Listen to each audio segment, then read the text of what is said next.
ईमान पर फातिमा या इलाही, ईमान पर फातिमा या इलाही, ईमान पर फातिमा या इलाही। अल्हम्दुलिल्लाहि रब्बिल आलमीन वस्सलातु वस्सलामु अला सय्यिदिल मुरसलीन अम्मा बअद फ़अऊज़ु बिल्लाहि मिनश शैतानिर रजीम बिस्मिल्लाहिर रहमानिर रहीम। अस्सलातु वस्सलामु अलैका या रसूलल्लाह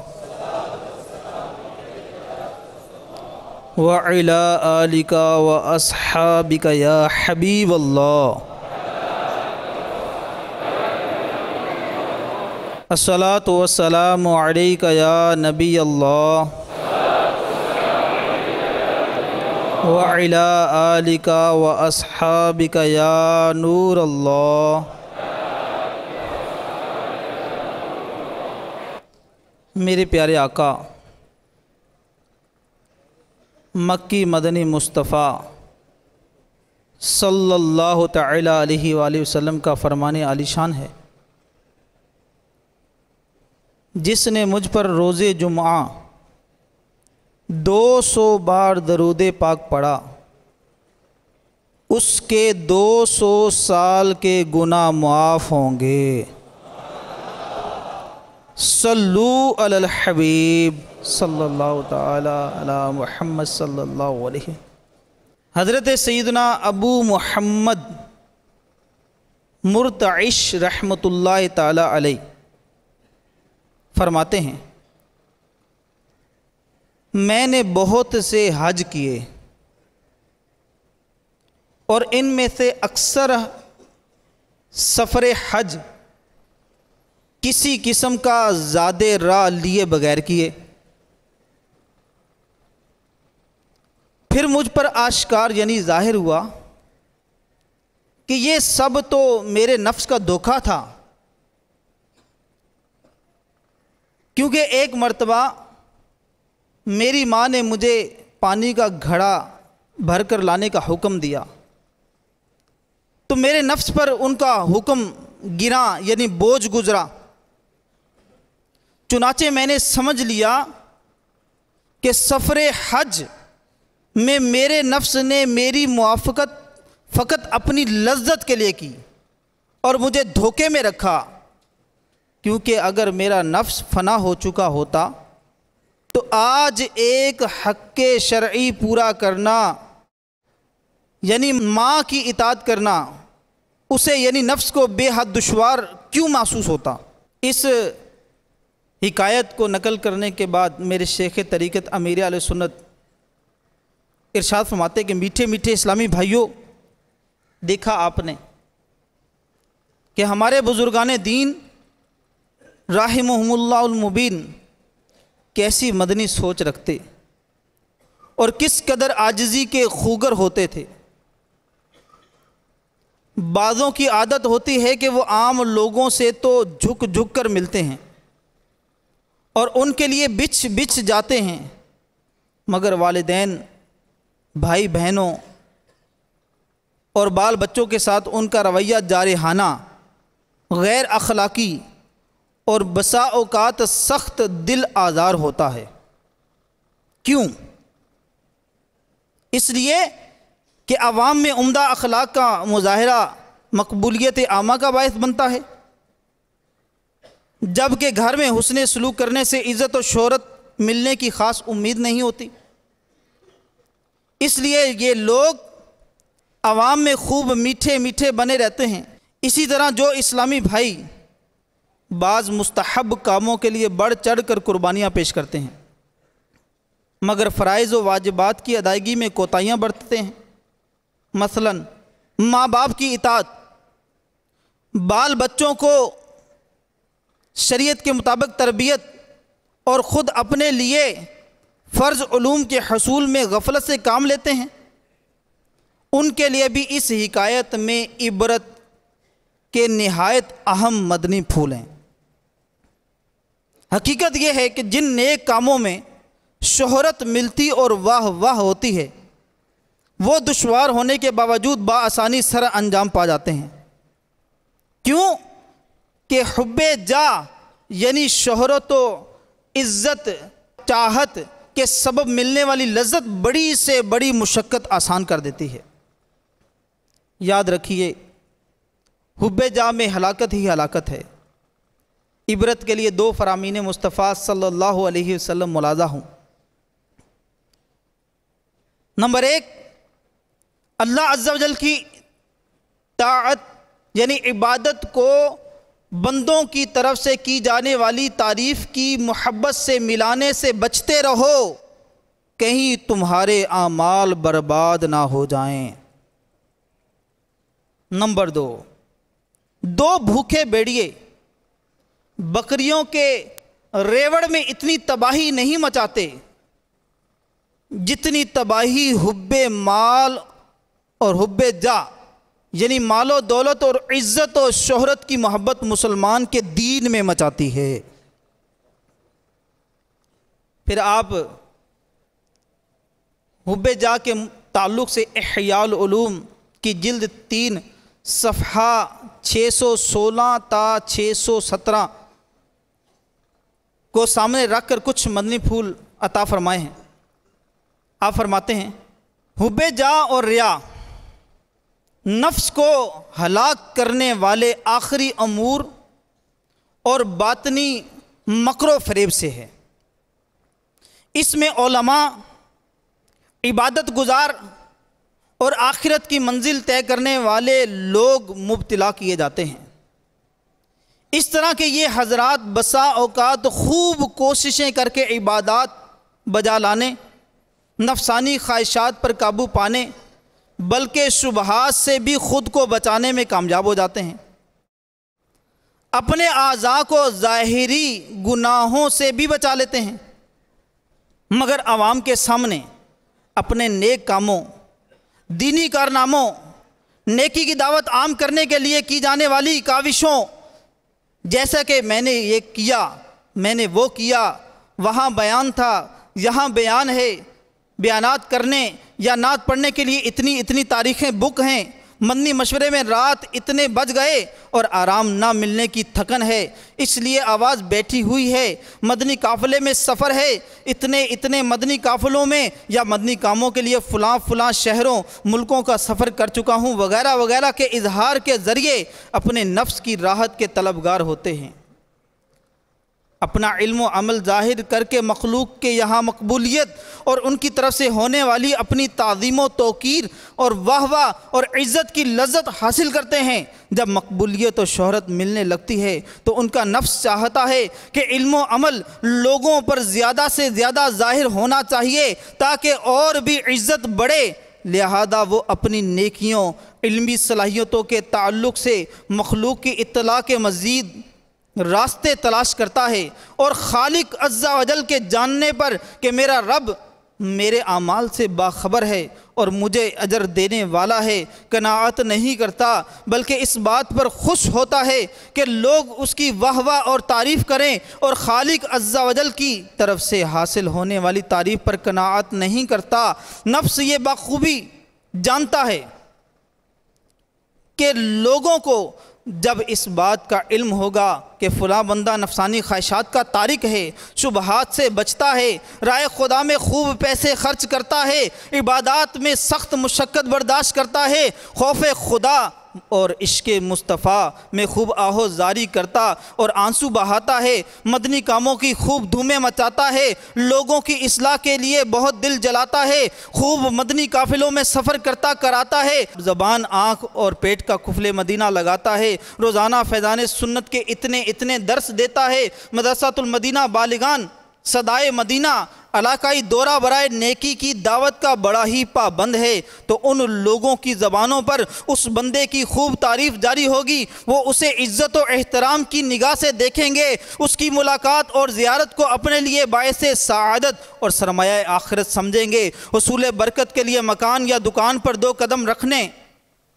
चल कर दुआ फरमा देने, चाय पीने, दावत ताम कबूल करने की नहायत लज्जाजत के साथ दरख्वास्तें करेंगे। उसकी राय पर चलने में दो जहां की भलाई तसव्वुर करेंगे, उसे जहां देखेंगे खिदमत करेंगे और सलाम पेश करेंगे, उसका झूठा खाने पीने की हिर्स करेंगे, उसका तोहफा या उसके हाथ से मस की हुई चीज़ पाने में एक दूसरे पर सबकत करेंगे, उसकी दी हुई चीज़ें चूमेंगे, उसके हाथ पाँव के बोसे लेंगे, एहतरामन हज़रत, हजूर या सैयदी वगैरह अलकाब के साथ खाशियाना अंदाज और आहिस्ता आहिस्ता आवाज़ में बात करेंगे, हाथ जोड़कर सर झुकाकर दुआओं की इल्तिजा करेंगे, मजालिस में उसकी आमद पर तादीमन खड़े हो जाएंगे, उसे अदब की जगह बिठाएंगे, उसके आगे हाथ बांध कर खड़े होंगे, इससे पहले खाना शुरू नहीं करेंगे, आजिज़ाना अंदाज में तोहफे और नजराने पेश करेंगे, तवाज़ो करते हुए इसके सामने अपने आप को छोटा मसलन खादिम या ग़ुलाम ज़ाहिर करेंगे, ख़रीदो फ़रोख्त और मामलात में उससे मुरव्वत बरतेंगे, उसको चीज़ें उम्दा क्वालिटी और वो भी सस्ती या मुफ्त देंगे, उसके कामों में उसकी इज्जत करते हुए झुक जाएंगे। लोगों के इस तरह के अकीदत भरे अंदाज से नफ्स को बहुत ज़्यादा लज्जत हासिल होती है, और ये वो लज्जत है जो तमाम ख्वाहिशात पर गालिब है। यूँ लज्जत के सबब गुनाहों का छोड़ना उसे मामूली बात मालूम होती है, क्योंकि हुब्बे जा के मरीज़ को नफ्स गुनाह करवाने के बजाय उल्टा समझाता है कि देख गुनाह करेगा तो अकीदतमंद आंखें फेर लेंगे। लिहाजा नफ्स के ताउन से मौता के दीन में अपना वकार बरकरार रखने के जज्बे के सबब इबादत पर इस्तिकामत की शिद्दत उसको नरमी और आसानी महसूस होती है, क्योंकि वो बातनी तौर पर लज्जतों की लज्जत और तमाम शहवतों यानी ख्वाहिशात से बड़ी शहवत यानी आवाम की अकीदत से हासिल होने वाली लज्जत का इदराक यानी पहचान कर लेता है। वो इस खुश फहमी में पड़ जाता है कि मेरी ज़िंदगी अल्लाह ताला के लिए और उसकी मर्ज़ी के मुताबिक गुज़र रही है, हालांकि उसकी ज़िंदगी उस पोशीदा यानी हुब्बे जा अपनी वाह वाह चाहने वाली छुपी ख्वाहिश के तहत गुजरती है, जिसके इदराक यानी समझने से नहायत मजबूत अक्लें भी आजिज़ और बेबस हैं। वो इबादत खुदाबंदी में अपने आप को मुखलिस और ख़ुद को अल्लाह ताला के महारिम यानी हराम करदा मामलात से इज्तिनाब यानी परहेज़ करने वाला समझ बैठता है, हालांकि ऐसा नहीं है, बल्कि वो तो बंदों के सामने ज़ेबो ज़ीनत और तसन्नो यानी बनावट के ज़रिए खूब लज्जतें पा रहा है। इसे जो इज़्ज़त और शोहरत मिल रही है इस पर बड़ा खुश है। इस तरह इबादतों और नेक कामों का सवाब ज़ाया हो जाता है और उसका नाम मुनाफिकों की फहरिस्त में लिखा जाता है। वो नादान ये समझ रहा होता है कि उसे अल्लाह अज़्ज़ व जल का कुर्ब हासिल है। मेरा हर अमल बस तेरे वास्ते हो, मेरा हर अमल बस तेरे वास्ते हो, कर इखलास ऐसा अता या इलाही, कर इखलास ऐसा अता या इलाही, सल्लू अलल हबीब सल्लल्लाहु ताला अला मुहम्मद। अल्लाह तबारक व तआला हमें इन मदनी फूलों के मुताबिक ज़िंदगी गुजारने की तौफीक अता फ़रमाए। सल्लू अलल हबीब सल्लल्लाहु ताला अला मुहम्मद सल्लल्लाहु अलैहि वसल्लम। प्यारे और मीठे मीठे मोहतरम इस्लाम भाइयों, हम सब अल्हम्दुलिल्लाह दावत इस्लामी के मदनी माहौल से वाबस्ता हैं और अल्लाह तबारक व तआला के फ़ज़ल व करम से बरकतें हासिल कर रहे हैं, लेकिन हमारे वो इस्लामी भाई जो इस वक्त माहौल से दूर हैं, माहौल के करीब नहीं आ रहे और उनकी ज़िंदगी फजूलियात और लगवियात में गुजरती चली जा रही है, ए काश कि वो भी दावत इस्लामी के मदनी माहौल से वाबस्ता हो जाएं। याद रखिए, हम सब मुसलमान हैं और हमारे ऊपर किस चीज़ का सीखना लाजिम है। आइए हम अमीर अहले सुन्नत की किताब नेकी की दावत से सुनने की सआदत हासिल करते हैं। सदर शरिया बदर तरीक़ा हज़रत अल्लामा मौलाना मुफ्ती मोहम्मद अमजद अली आज़मी अलैहि रहमतुल्लाहिल कवी फरमाते हैं, सबसे मुकद्दम यह है कि बच्चों को कुरान मजीद पढ़ाएं।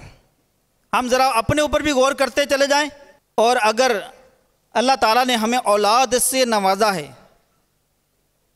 तो हम उनकी तरबियत पर भी गौर करते चले जाएं। तो सदरुल शरिया क्या फरमाते हैं कि सबसे मुकद्दम यह है कि बच्चों को कुरान मजीद पढ़ाएं। क्या हमने कुरान मजीद पढ़ लिया दुरुस्त तलफ़ुज़ के साथ?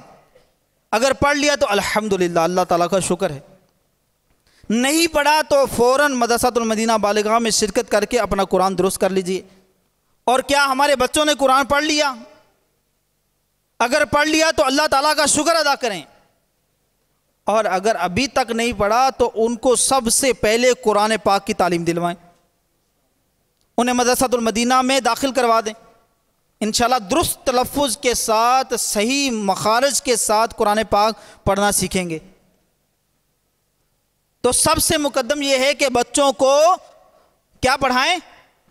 कुरान मजीद। सब मिलके बोलें, कुरान मजीद पढ़ाएं। तो कौन कौन कुरान मजीद पढ़ाएगा? बच्चों को पढ़ाएंगे ना इंशाअल्लाह। सबसे मुकद्दम यह है कि बच्चों को कुरान मजीद पढ़ाएं और दीन की ज़रूरी बातें सिखाई जाएं। दीन की ज़रूरी बातें सिखाई जाएं। रोज़ा, नमाज, तहारत, बै और इजारा यानी ख़रीदो फ़रोख्त और उजरत वगैरह के लेन देन और दीगर मामलात के मसाइल जिनकी रोज़मर्रा हाजत पड़ती है और नावाकिफ़ी से खिलाफ शरआ अमल करने के जुर्म में मुब्तला होते हैं, उनकी तालीम हो। ये सबसे क्या है? मुकद्दम। ये सबसे क्या है? मुकद्दम। कितना ही पुरमग़ज़ अंदाज में आपने मुख्तसर से अंदाज में खुलासा बयान कर दिया कि बच्चों को हमें क्या क्या पढ़ाना चाहिए, अपनी औलाद की किस तरह तरबियत करनी चाहिए। और अगर किसी वजह से हमारे वालिदैन ने हमारी इस तरह तरबियत नहीं की तो अब हम आकिल व बालिग हैं, समझदार हैं, हम इस पर गौर करें कि सदरुल शरिया बदरुल तरीका मुफ्ती अमजद अली आज़मी रहमतुल्लाह ताला अलैह की इस इबारत पर गौर करें कि मेरे वालिदैन ने आज तक मुझे इनमें से क्या क्या सिखाया है वो ठीक, और जो नहीं सिखाया उसको अब सीखने की नीयत कर लें। फिर दोबारा हम इस पर गौर करते हैं। सबसे मुकद्दम ये है कि बच्चों को कुरान मजीद पढ़ाएं। सुभान अल्लाह। बच्चों को क्या पढ़ाएं? मिलके बोलें, कुरान मजीद पढ़ाएं। दीन की ज़रूरी बातें सिखाई जाएं।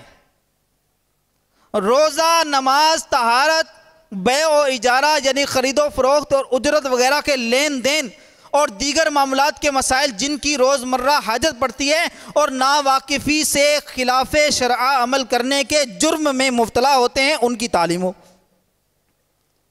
तो अल्हम्दुलिल्लाह सुम्मा अल्हम्दुलिल्लाह, दावत इस्लामी के मुश्कबार मीठे मीठे मदनी माहौल में हमें ये सारे मसाइल और तालीम दी जाती है।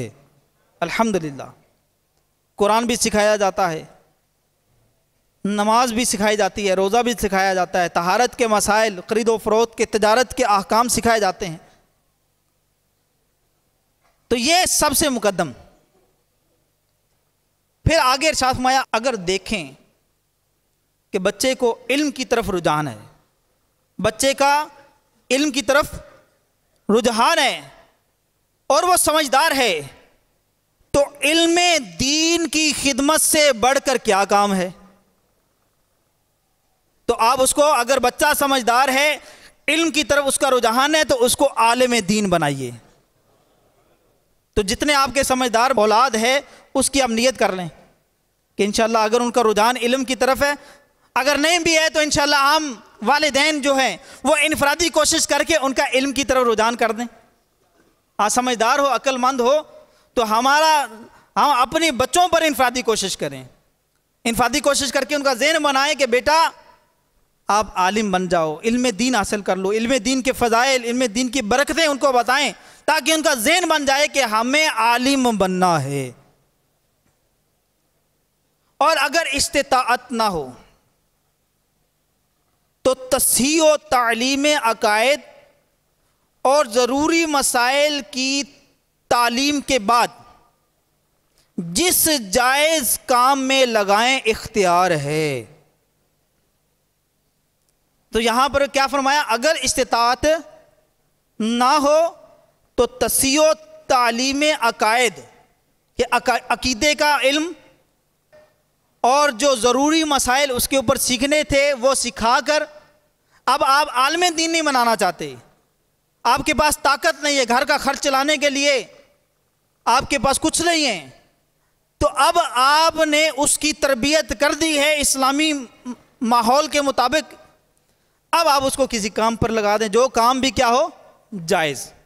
लड़की को भी अकायद और ज़रूरी मसाइल सिखाने के बाद किसी औरत से सिलाई और नक्शो निगार वगैरह ऐसे काम सिखाएं जिनकी औरतों को अक्सर ज़रूरत पड़ती है, और खाना पकाने और दीगर अमूर खानादारी में उसको सलीके होने की कोशिश करें कि सलीके वाली औरत जिस खूबी से ज़िंदगी बसर कर सकती है, बद सलीका नहीं कर सकती।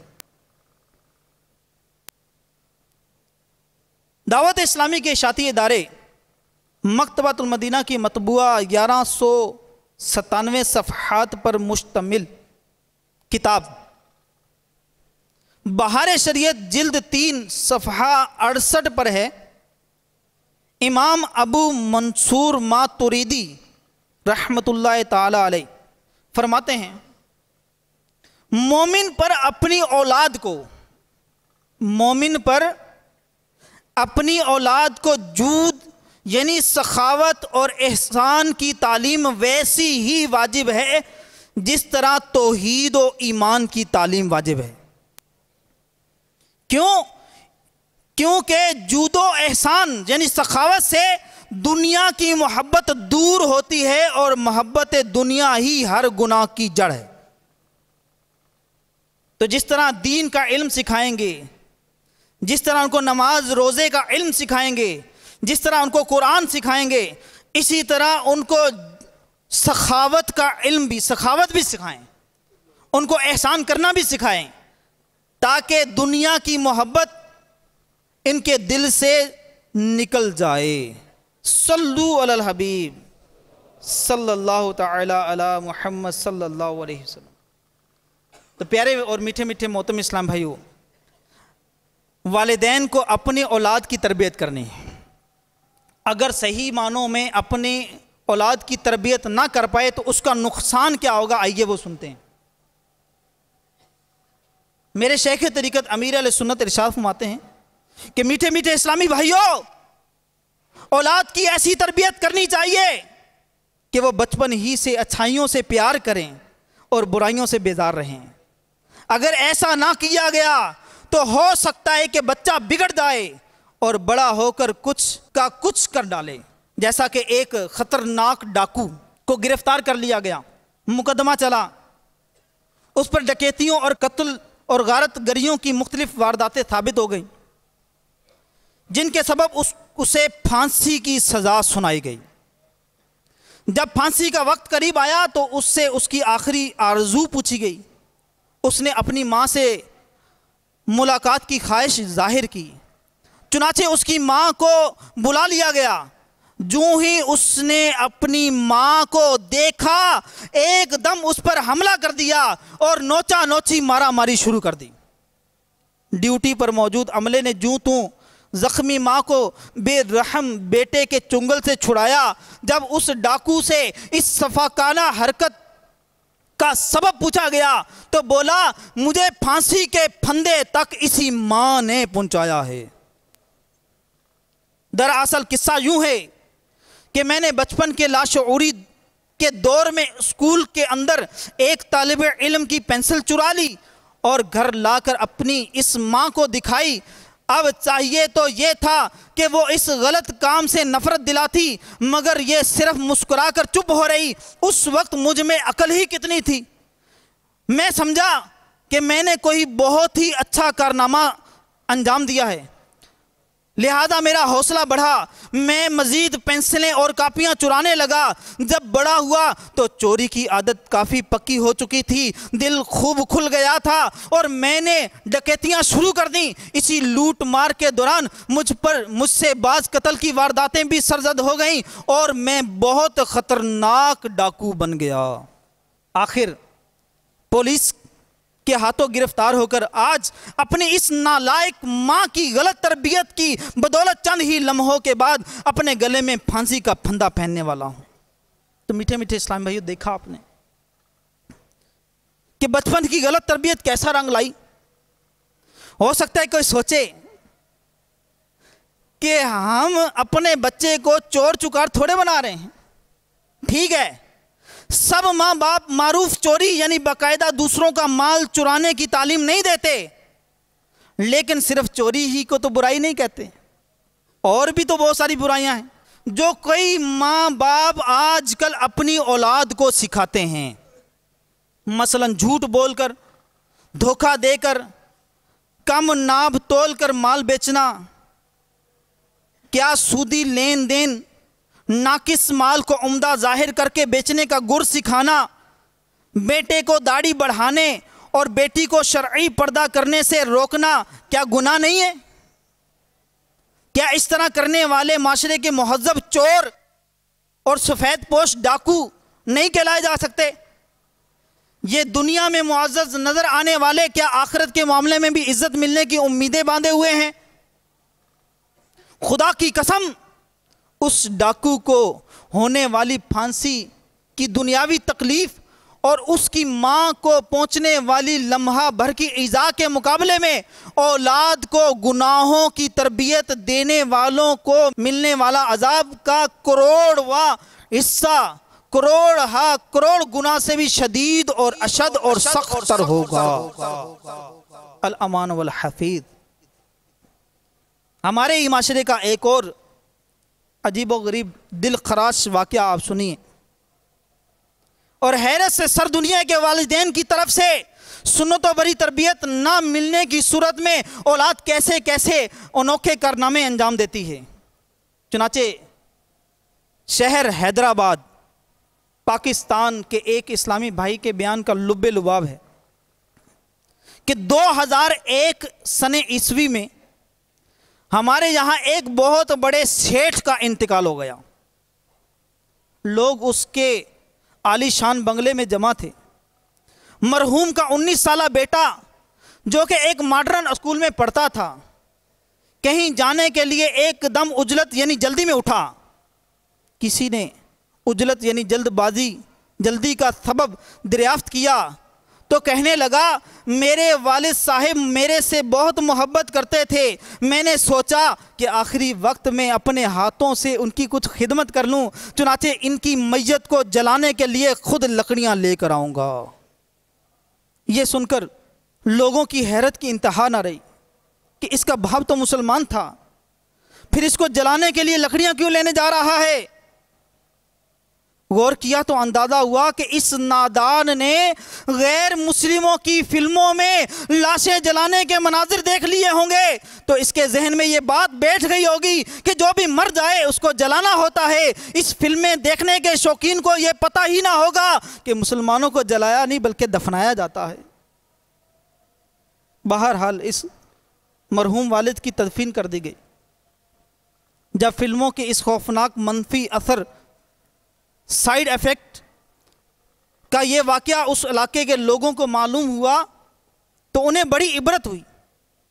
कई नौजवानों ने जोश में आकर केबल के तार काट डाले।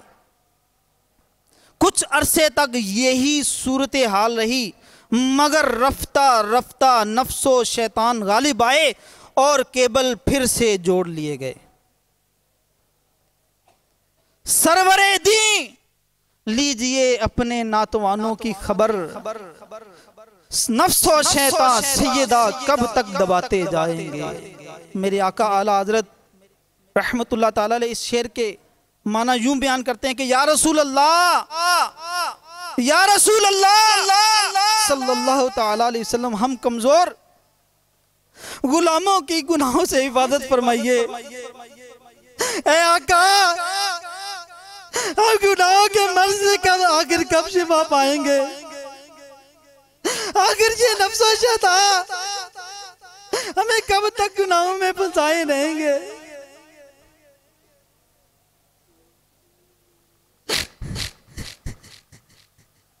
प्यारे इस्लामी भाइयों,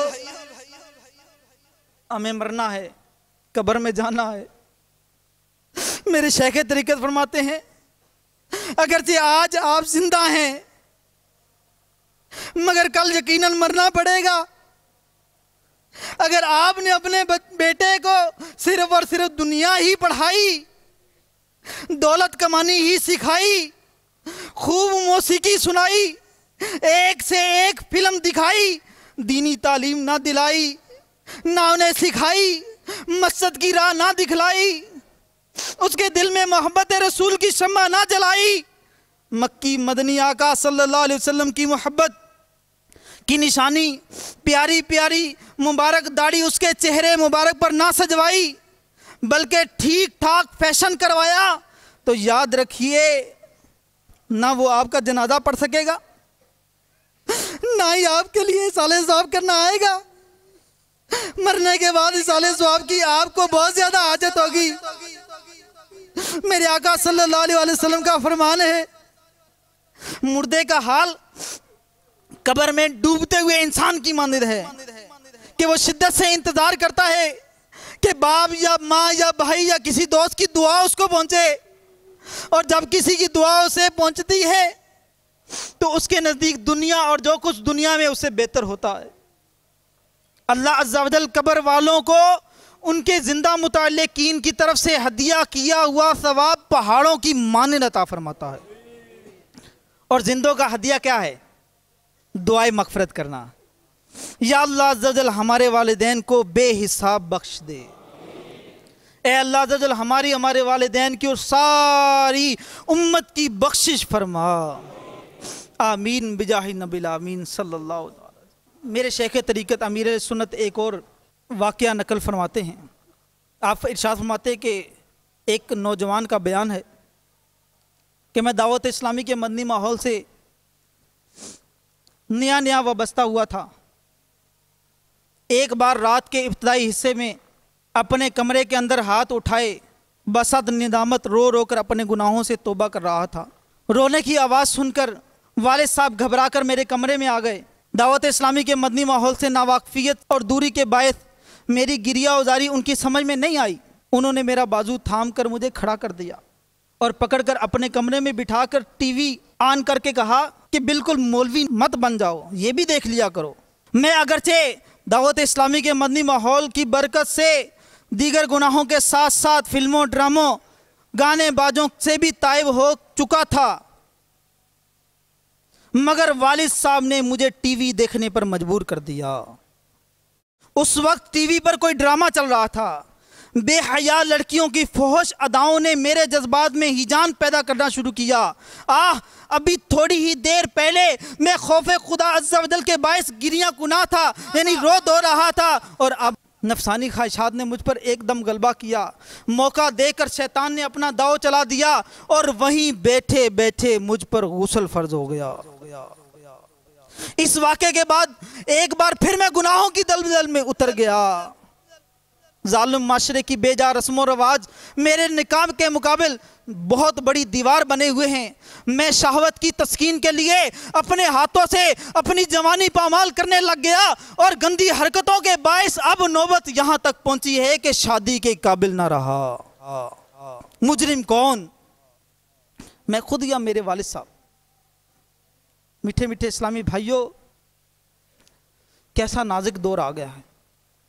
आज अक्सर वालिदैन शफकत नुमा हलाकत, नहीं शफकत भी कर रहे हैं लेकिन दर हकीकत हलाकत में डाल रहे हैं। शफकत नुमा हलाकत के जरिए अपने हाथों, अपनी औलाद को तबाही के गड्ढे में झोंक रहे हैं। यहां तक कि अगर बच्चा अज खुद सुधरना चाहता है तब भी उसकी राहें बंद कर दी जाती हैं। इस तरह के वालिदैन गोया ज़बाने हाल से ये ऐलान करते सुनाई दे रहे हैं कि हम जहन्नम में अकेले क्यों जाएं, अपनी औलाद को भी साथ लेकर जाएंगे। माअज़ल्लाह।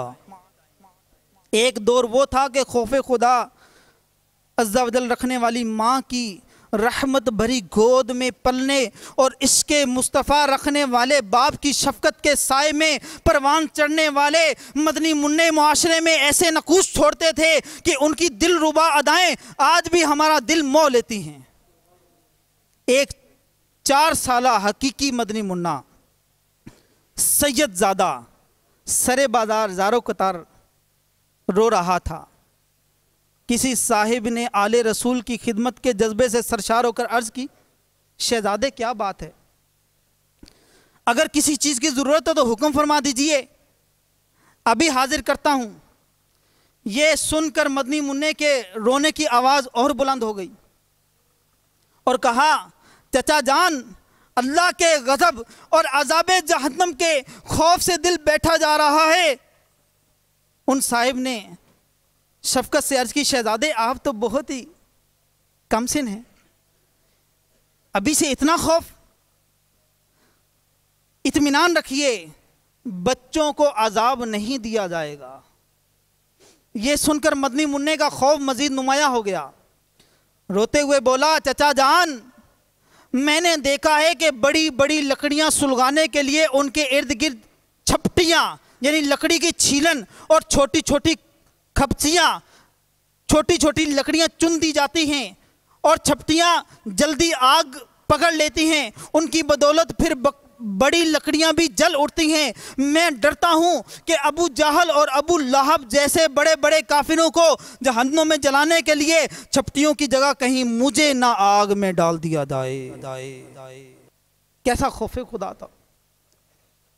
अल्लाह ताला इनका सदका हमें भी खौफ अता फरमाए, इनके सदके हमें भी गुनाहों से निजात अता फरमाए, अज़ाबे नार और अज़ाबे जहन्नुम से हमें निजात मिल जाए। आमीन बिजाहि नबी आमीन। सल्लु अलल हबीब।